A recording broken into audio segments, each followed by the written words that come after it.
আপাতত ভাইয়া খেলা নিয়ে চিন্তা করছি, এটা উপভোগ করতে দেন।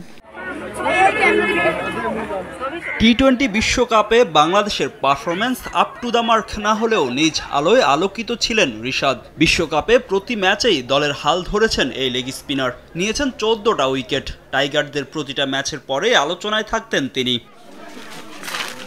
বিশ্বকাপ থেকে ফিরে যখন টাইগার ক্রিকেটাররা ব্যস্ত সমালোচনা থেকে নিজেদের আড়াল করতে, তখন নিজের পারফরম্যান্সে প্রশংসা কুড়াচ্ছেন রিশাদ।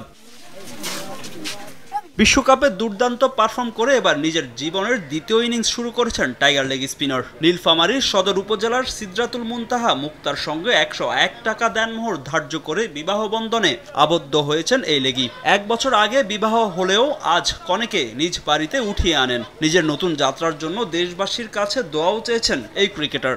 সবার কাছে দোয়া চাইবো এবং আপনারা দোয়া করবেন। আপনাদের অনেক হ্যাসেল হয়েছে, তো এই দোয়া চাইবো, আর কিছু না। এখন জন্ম সনদ দিয়ে খোলো বিকাশ স্টুডেন্ট অ্যাকাউন্ট।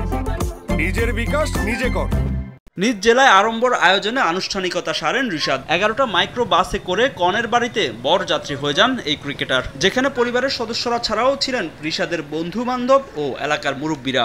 ক্রিকেটারের সাথে বিয়ে হচ্ছে সেহেতু তাকে দেখার জন্য একটা আগ্রহ রয়েছে। টিভিতে দেখেছি অনেক, ওনাকে তো টিভিতেই দেখা হয়েছে, সামনাসামনি দেখার একটা ইচ্ছা ছিল, তো ভালো লাগতেছে দেখে। এদিকে নব দম্পতির জন্য দোয়া চেয়েছেন তাদের শুভাকাঙ্ক্ষীরা।